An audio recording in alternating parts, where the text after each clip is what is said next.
Bonjour à toutes et à tous, bienvenue dans cette nouvelle vidéo un petit peu particulière. Je vais répondre à une dizaine de questions sur l'anthroponomie. Donc c'est un contact et ami, Fabien Maisonneuve, qui a lancé ce débat sur YouTube. Donc je mettrai la vidéo où il pose les questions en description de ma propre vidéo, donc vous pourrez aller voir. Et il pose des questions en fait assez pertinentes donc sur l'anthroponomie. Donc anthropos l'homme, nomos la loi.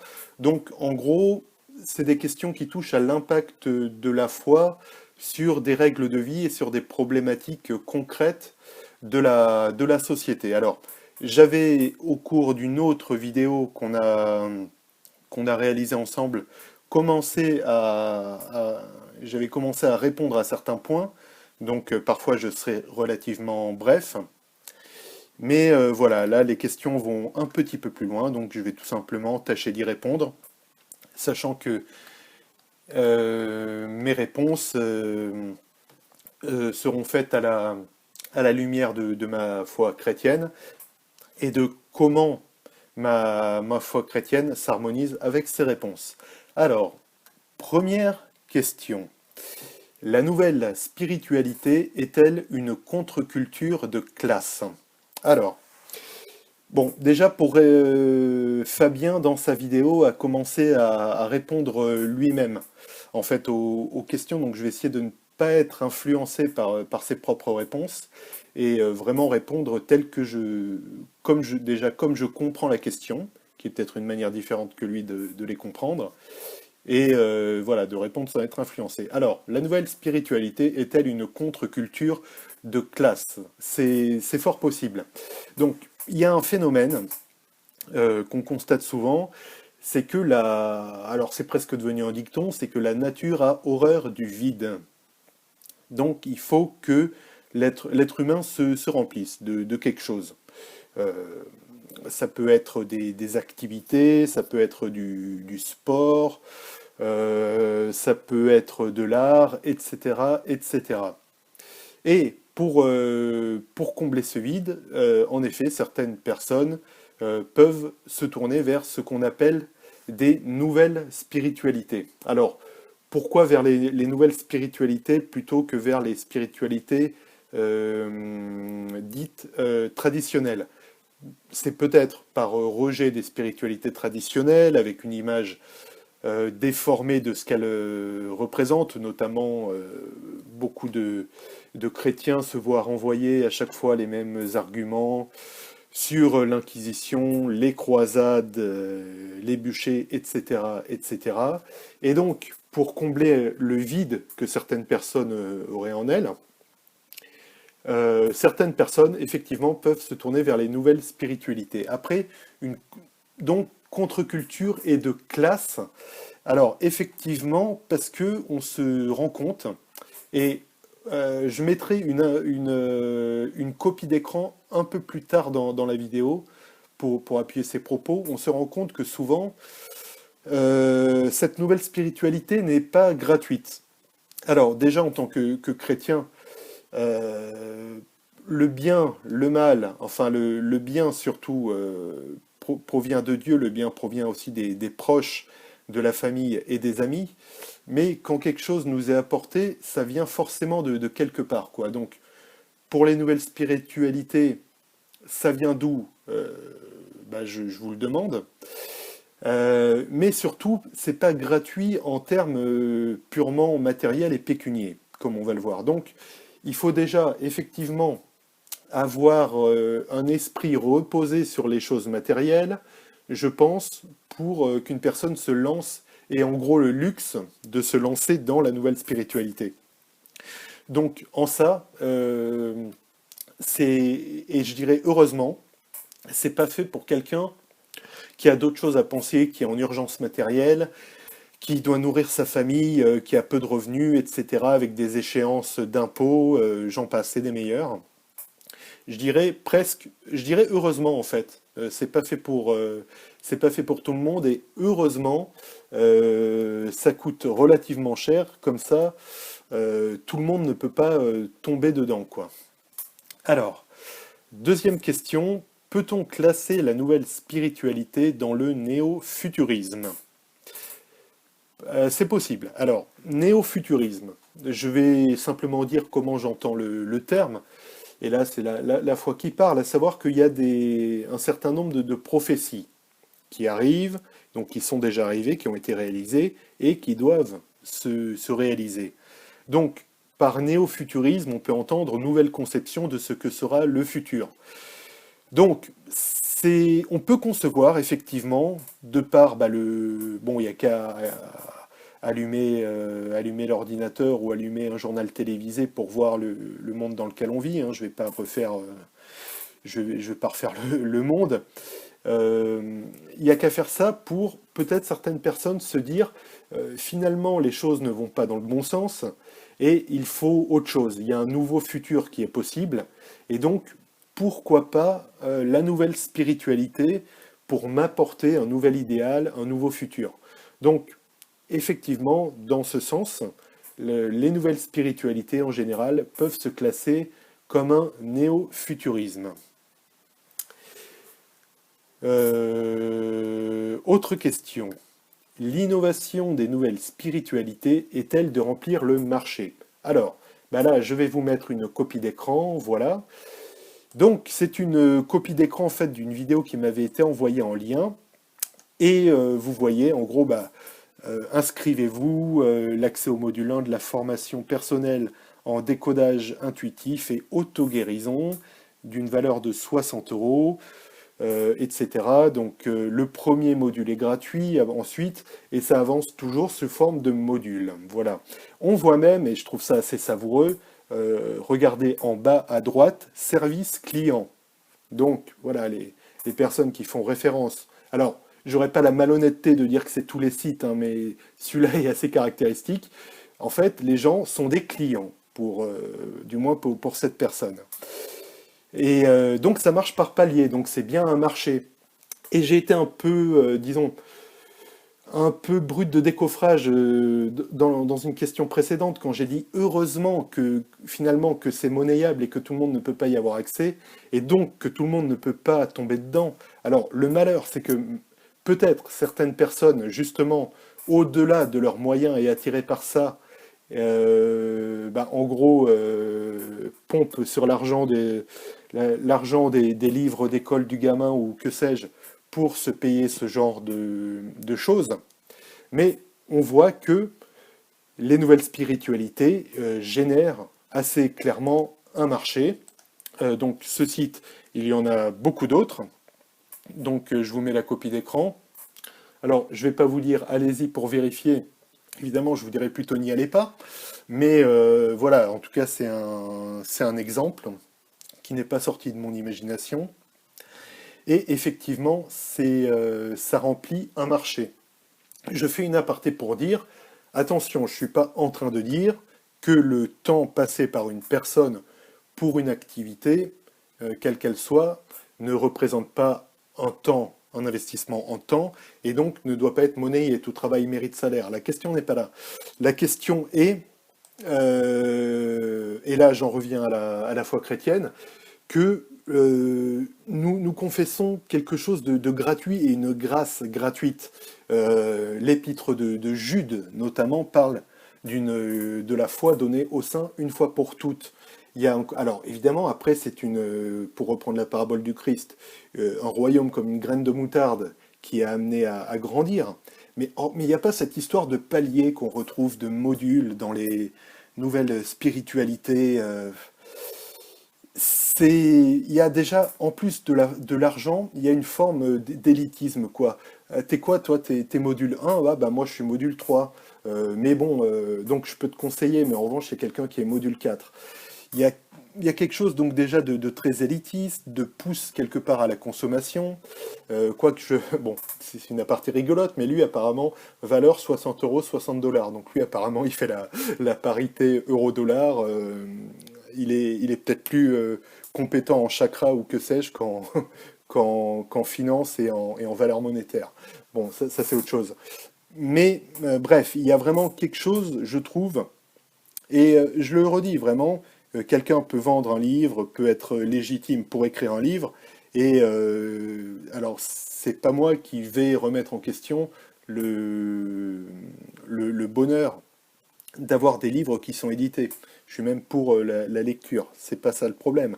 Le problème est vraiment ici cette histoire de niveau en fait, service client, voilà.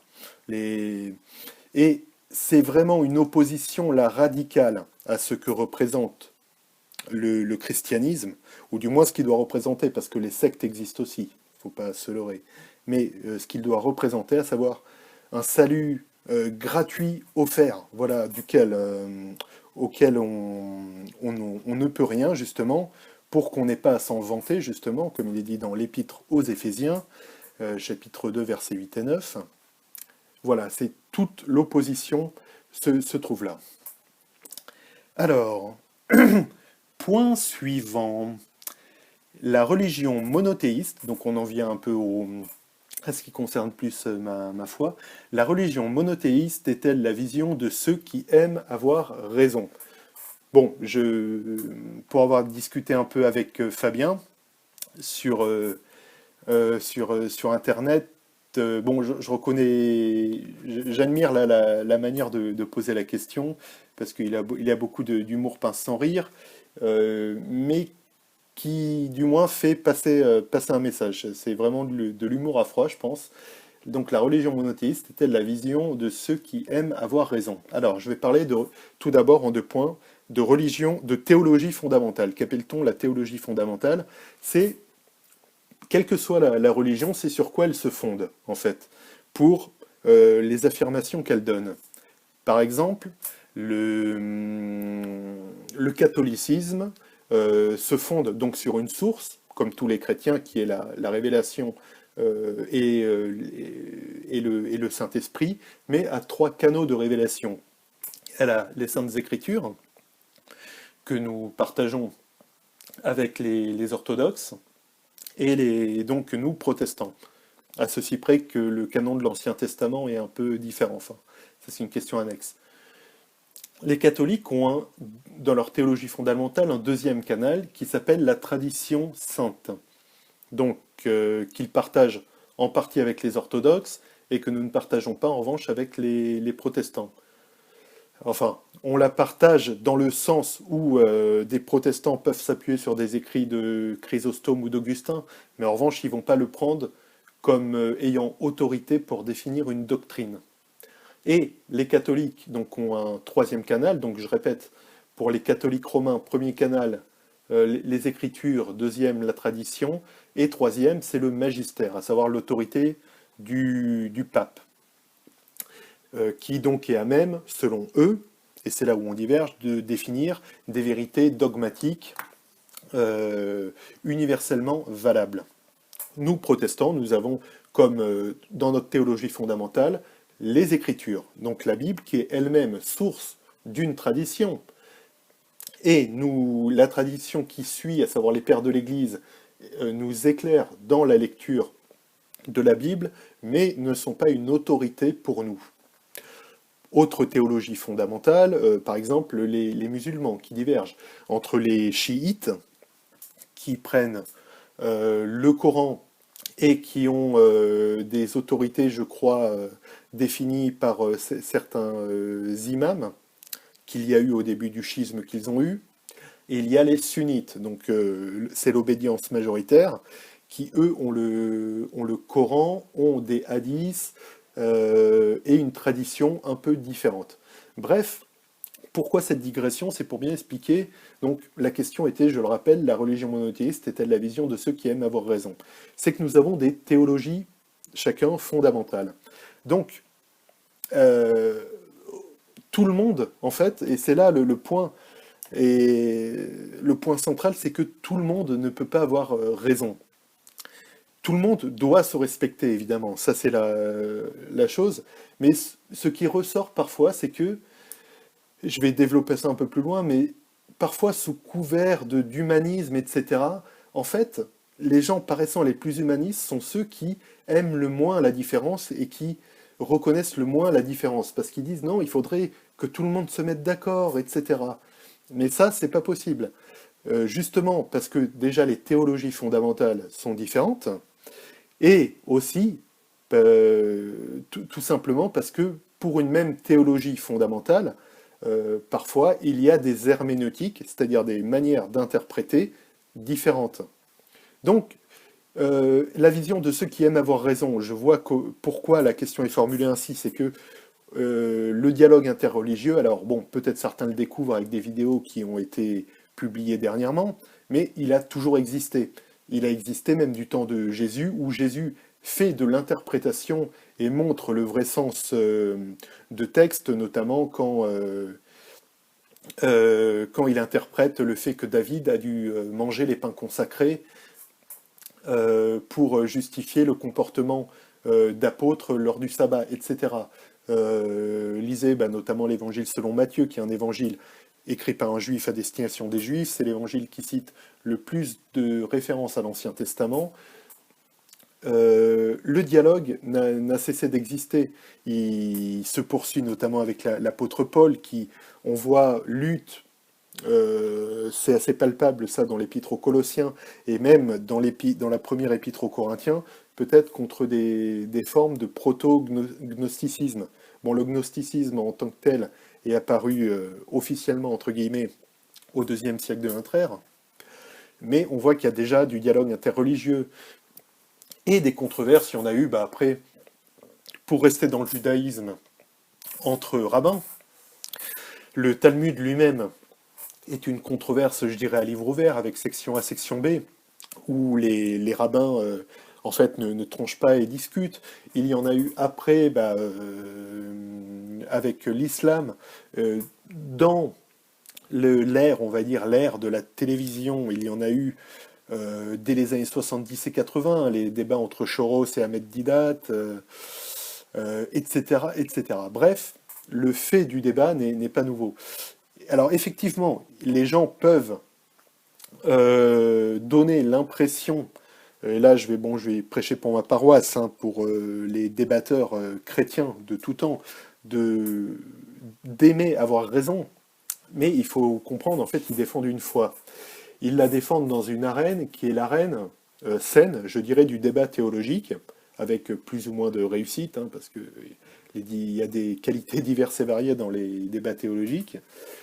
Mais en tout cas, je pense qu'en gros, il vaut mieux donner l'impression d'aimer avoir raison pour avoir raison, plutôt que d'essayer de tout unifier dans une sorte d'humanisme mou, en fait, qui ne serait qu'une manière de prendre le balai et de mettre la poussière sous le lit pour faire cache-misère, quoi. Donc, il y a des différences. À titre personnel, donc, je ne serai jamais d'accord avec un musulman sur énormément de points. Alors oui, il y a des points communs. Le Dieu d'Abraham, d'Isaac et de Jacob, et encore. Isaac, parfois, c'est... Alors, bon, là, c'est un musulman qui pourrait mieux me dire ça, mais entre Ismaël et Isaac, bon, il y a des points de divergence.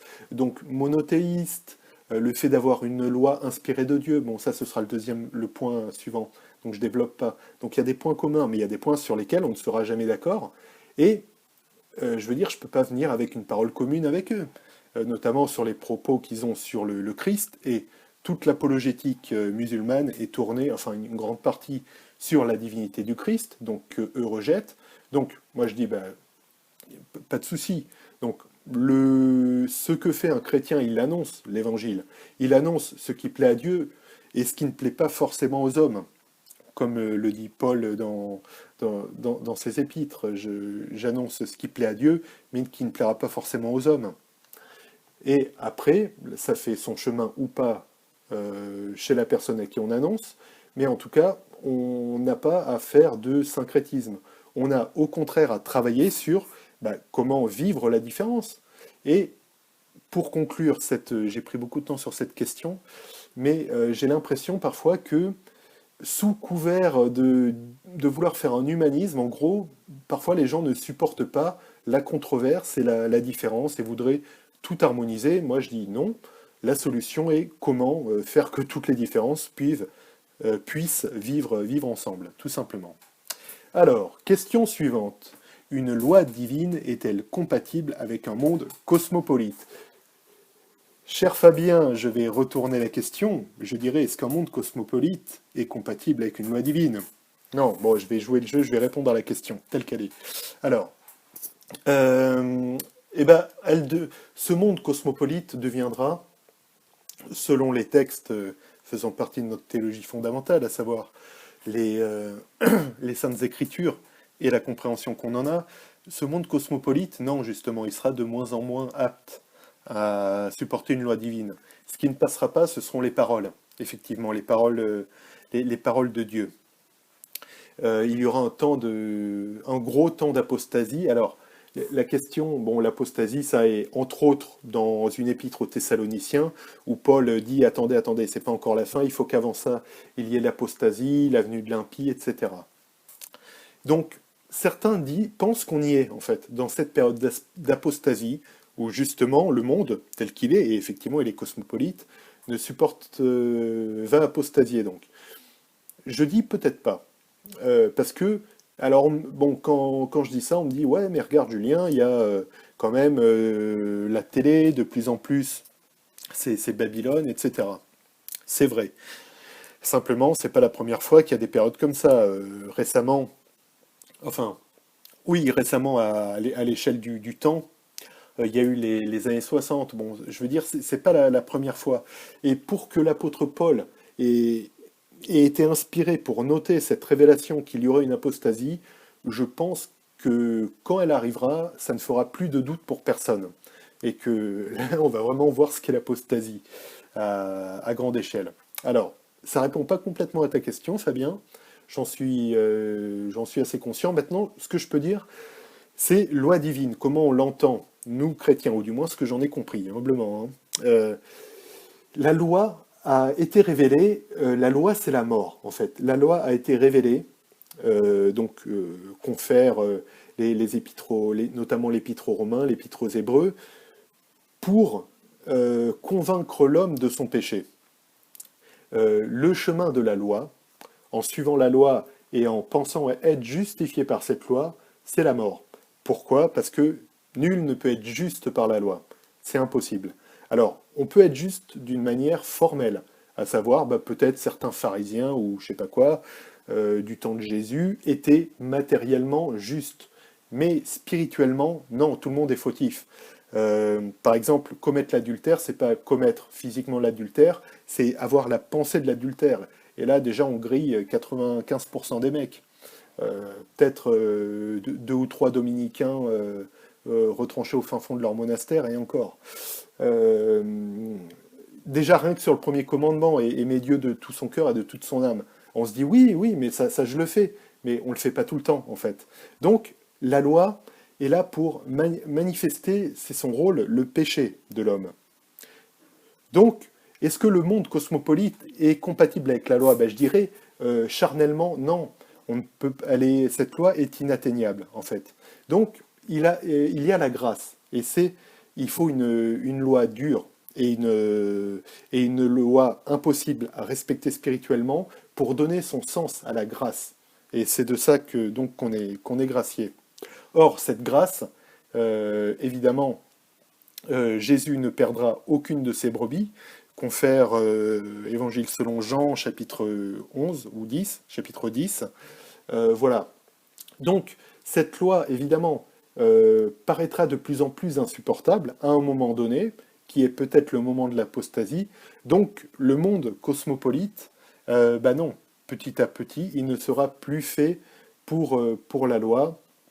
Bon, ça a été prophétisé en de nombreux endroits dans les Écritures, et le monde tel qu'il est, je vais revenir un peu de manière plus terre à terre, non, il l'accepte plus, et parce qu'en gros, il y a un discours qui est, pour un monde cosmopolite, justement, mais allez, balayons les religions, c'est une faiblesse de se soumettre à Dieu, euh, il faut être libre, mais en raisonnant comme ça, en fait, on se met sous quoi? On se met plus sous un étalon divin, donc qui est l'éternel, mais on se met sous un étalon purement humain. Donc en fait, raisonner en disant bah, on se débarrasse de Dieu, donc on est libre, ça fait de nous des esclaves. La meilleure prison est celle dont on ne voit pas les barreaux. Et raisonner comme ça, c'est en fait, euh, alors ne plus se mettre sous un étalon divin, mais c'est se mettre sous un étalon qui est bien plus médiocre, à savoir l'étalon humain. Alors, ensuite, la question suivante. La recherche de l'argument des grands maîtres est-elle due au phénomène d'influence sociale? Là, je vais passer très rapidement parce que grand maître, donc dans ta question, Fabien, tu l'entendais, dont tu cites pour divers spiritualités ou religions. On n'a pas à proprement parler de grand maître euh, euh, dans le christianisme, du moins dans le protestantisme. Ce qu'on peut le plus, je dirais, ce qui peut le plus se rapprocher de grands maîtres, c'est ce qu'on appelle peut-être les pères de la Réforme et leurs précurseurs, à savoir des gens comme Jean Hus, etc. Donc Martin Luther, alors, et Calvin. Alors, justement, effectivement, il y a une déviance là. Il y a une déviance enfin, à mon sens, de certains protestants qui prennent ces pères de la Réforme, prenons Calvin par exemple, pour une sorte de nouveau pape. Euh, et du coup, le protestantisme prête le flanc au catholicisme qui dit, bah dis donc, vous avez rejeté l'autorité du pape, mais vous vous en êtes donné d'autres. Bah, c'est une déviance tout simplement. À titre personnel, bon, j'ai beaucoup lu Calvin, son institution de la religion chrétienne, ses commentaires d'épîtres, etc. Donc je me reconnais en grande partie dans la théologie développée par Calvin, notamment l'expiation limitée euh, du sacrifice du Christ, l'élection inconditionnelle des élus. Cependant, il y a des choses qui peuvent me chiffonner ici ou là dans Calvin. Donc, si j'avais à me définir en un mot, on pourrait me définir comme calviniste, mais en revanche, Calvin n'est pas un grand maître pour moi. Donc, est-ce que c'est dû à un phénomène d'influence sociale? Alors, pour le coup, non, parce que Calvin, bon, c'est la Renaissance, donc c'est pas lié à une influence sociale. Donc, cette question sur l'influence sociale est plutôt liée, je pense, aux nouvelles spiritualités. Voilà, bon, j'ai répondu au niveau des grands maîtres ce que je pouvais en dire, moi, par rapport à ma confession. Question suivante. Le but final de la nouvelle spiritualité... Alors attention, elle est compliquée celle-là. Le but final de la nouvelle spiritualité est-il de canaliser la volonté individuelle afin d'amener le collectif à se dépasser et à atteindre des résultats optimums? Ça y est, vous l'avez? Je reformule parce qu'elle n'est pas évidente. Le but final de la nouvelle spiritualité est-il de canaliser la volonté individuelle afin d'amener le collectif à se dépasser et à atteindre des résultats optimums? Alors, comme je l'avais montré, bon, il y a le but de certaines personnes, avec la copie d'écran que j'ai mise tout à l'heure, et manifestement autre chose que d'amener la volonté individuelle à un collectif et à se dépasser. C'est de faire grimper, d'offrir le module 1 et ensuite de faire payer 60 euros pour le module 2 et le module 3, etc. Mais laissons ça de côté. Je vais prendre une nouvelle spiritualité qui serait de bonne foi, à savoir la personne, voilà, pense avoir découvert une méthode ou une manière ou que sais-je de développer la personne. Euh, Ce que je constate, et c'est là où je vais redévelopper le point que j'ai abordé tout à l'heure, c'est que j'ai constaté en dialoguant que parfois sous couvert de liberté, en fait, effectivement, il y a cette volonté donc d'amener, je reformule les termes enfin je redis les termes de Fabien, canaliser la volonté individuelle afin d'amener le collectif à se dépasser, à atteindre des résultats optimums. On retrouve effectivement cette volonté dans beaucoup de nouvelles spiritualités. On parle beaucoup d'unité, mais en discutant, je me suis étonné, enfin pas étonné en fait, mais ça a révélé justement ce que je voulais voir, c'est que beaucoup, en fait, ne supportent pas la division. J'avais eu un débat, enfin un débat qui s'est bien passé, un dialogue, avec une personne dont le nom m'échappe, et je crois qu'il est disparu en plus dernièrement. Donc, bah, entre guillemets, bah, sincèrement, sincère prière pour sa famille, pour supporter ce deuil. Bref, la personne, on s'était un peu engueulé, enfin engueulé gentiment, mais parce que j'avais commencé mes propos par dire, bah moi, voilà, bon, on se présentait, hein, bon, je suis protestant et effectivement, on parlait des différences de spiritualité et j'avais dit, bah moi, voilà, je pourrais jamais être d'accord avec un musulman. Et il m'avait coupé de manière assez énervée en fait. Il m'avait dit, mais non, non, non, on peut tous s'entendre, etc. Ben justement, l'écueil est là pour moi, c'est que en fait, j'ai l'impression que beaucoup de personnes, sous couvert de nouvelles spiritualités, sous couvert d'harmonie, d'unité, en fait, ne peuvent pas saquer la différence. Il faudrait que tout soit uniforme, en fait. Or, moi, mon discours, durant cette vidéo, qui a été un peu tendu par moment, mais dans le respect toujours, mais tendu quand même, a été de dire qu'il y avait des différences. Et que mes différences, que moi, chrétien, je ne peux pas adopter la position d'un bouddhiste.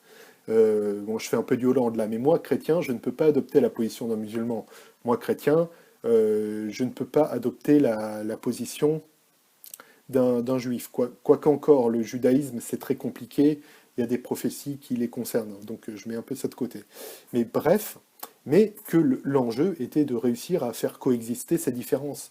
Et j'ai constaté que beaucoup de personnes qui voulaient tout harmoniser, en fait, ne supportaient pas la différence dès qu'on disait, dès qu'on émettait spirituellement un avis contraire, ce qui est très paradoxal. Moi, je sais que c'est quelque chose contre lequel, enfin, j'ai pas personnellement de souci avec ça. À quelqu'un qui me pose des questions sur ma foi, etc., bah, je lui expose ma foi, je lui expose ce que j'ai compris de ma foi, mais voilà, la différence est là. De toute façon, le monde est cosmopolite, hein, comme on a vu dans une question précédente. Donc, euh, vouloir tout harmoniser et vouloir refaire une unité, à mon avis, est alors déjà un projet qui ressemble fort à ce qui sera fait avec je dirais, le dernier antéchrist à la fin des temps, qui peut être vu comme quelque chose qui sera, je pense, peut-être religieux ou technologique ou je sais pas quoi, mais qui sera la réponse à tous les maux, quoi. Ça ressemble vraiment à quelque chose comme ça. Donc, donc malheureusement, oui, j'ai constaté que dans la nouvelle spiritualité, il y avait une volonté d'amener un collectif à dépasser des atteintes et avec des résultats optimums. À titre personnel, je dis, mieux vaut savoir exposer sainement ces différences, calmement, il n'y a pas de souci. On expose ces différences, on expose sa foi, on présente bah, je prêche pour ma paroisse, mais on présente l'évangile, ce qu'on en a compris, on prêche l'amour du Christ, on prêche la grâce du Seigneur. Après, ça fait sens ou pas, tout simplement.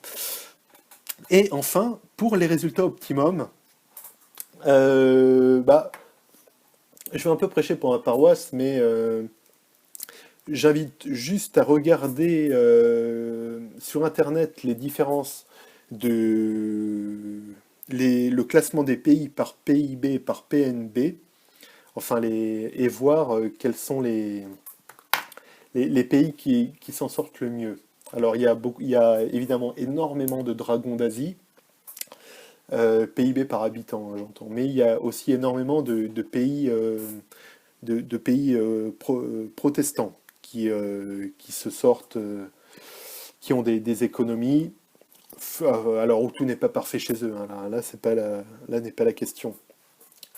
Mais en gros, c'est cette libération, vraiment, je le crois, par l'Évangile, a permis de libérer les forces vives et les forces créatrices. Maintenant, j'aimerais attirer l'attention sur un dernier point, c'est que il faut faire attention pour les résultats, notamment il y a une nouvelle spiritualité, c'est la loi de l'attraction ou je sais pas quoi, là, le secret, à faire très attention à ne pas rentrer dans un évangile de la prospérité. Et c'est un écueil des nouvelles spiritualités et des chrétiens prêchant cet évangile de la prospérité. Il peut y avoir des périodes de vache maigre pour des raisons qui nous dépassent. Donc en gros, ne pas culpabiliser la personne parce qu'elle n'a pas de résultat matériel tout de suite maintenant, quoi. Voilà. Et enfin, alors une question sur laquelle je vais être très rapide parce que je ne peux pas y répondre en connaissance de cause, France Culture est-elle culturolâtre? Alors France Culture, donc radio, alors je n'écoute pas cette radio. Bon, je vais répondre au sujet d'autres émissions peut-être, qui peuvent passer pour culturolâtre. Euh, à titre personnel, je pense que plus on puise dans l'océan de la culture, mieux c'est. Voilà, c'est quelque chose, je pense, un point commun à toute personne cherchant à comprendre sa spiritualité, d'où vient sa spiritualité, comment tout ça s'organise, etc. C'est alors d'être cultivé, j'aime pas dire ça parce que ça peut mettre une barrière, mais c'est de chercher du moins à comprendre des choses, à se cultiver. Et surtout, la culture, c'est très important et ça se voit sur. Alors on en a très peu discuté avec Fabien, mais ce phénomène Jacques Grimaud là sur les pyramides, ou je sais pas quoi, enfin les pyramides où bon, il y a son truc d'équateur penché là. Toujours, toujours euh, pour la culture, regarder les sources venant de deux partis différents. Je veux dire, se cultiver, c'est pas seulement gober. Et pour ça, alors Internet, c'est le meilleur, mais c'est aussi le pire. À savoir que, bon, là, il se trouve que c'est YouTube, donc je vais pas critiquer YouTube. Mais il y a un côté passif à une vidéo ou à un audio sur YouTube. En revanche, je crois beaucoup au fait de lire. Parce que lire, c'est un peu plus difficile. Voilà, il y a les yeux qui bougent, on ne peut pas faire autre chose en même temps. Mais il y a un côté, quelque part, plus actif dans la démarche au fait de lire. Donc, effectivement, il peut y avoir quelque chose de bien à regarder des documentaires sur YouTube, ça, il n'y a pas de problème. Sinon, je n'aurais pas de chaîne YouTube, hein, si je pensais que c'était mauvais. En revanche, il ne faut pas oublier de lire, et surtout de lire, et donc éventuellement de regarder sur YouTube, deux avis différents. Donc, je reprends l'exemple du truc des pyramides, là. Euh, pour se donner une idée, et c'est vrai que le bénéfice de Grimaud, je dirais, enfin, on peut lui reconnaître ça, il porte des problématiques intéressantes sur la construction des pyramides, sur le pourquoi des pyramides, les durées de construction, etc. etc. En revanche, alors le documentaire est super bien ficelé, mais il faut regarder, pour se faire un avis honnête, les vidéos alors comme on dit, de débunkage, c'est-à-dire qui critiquent ce documentaire avec d'autres éléments à l'appui, et ensuite se faire une idée. Si vous voulez, on note dans beaucoup de commentaires qu'on voit passer sous les vidéos, on voit que des gens n'ont vu que le documentaire de Jacques Grimaud, ou peut-être certaines personnes n'ont vu que le débunkage. Je pense qu'il faut voir vraiment les deux, se faire une opinion, et bon, si, comme je l'ai dit, le documentaire de Jacques Grimaud a eu pour effet bénéfique au moins de faire se poser des questions, bon, je pense que sur beaucoup de choses formelles, je donnerais plutôt raison au débunkage. Après, c'est mon idée, peut-être d'autres auront une autre idée, et c'est très bien. Un monde complètement uniforme, mais ce serait d'un ennui mortel. Voilà. Bah, cher Fabien, j'espère avoir enfin, bien répondu, en tout cas c'est mes réponses. Bah, je vous dis à la prochaine pour une prochaine vidéo. Ciao!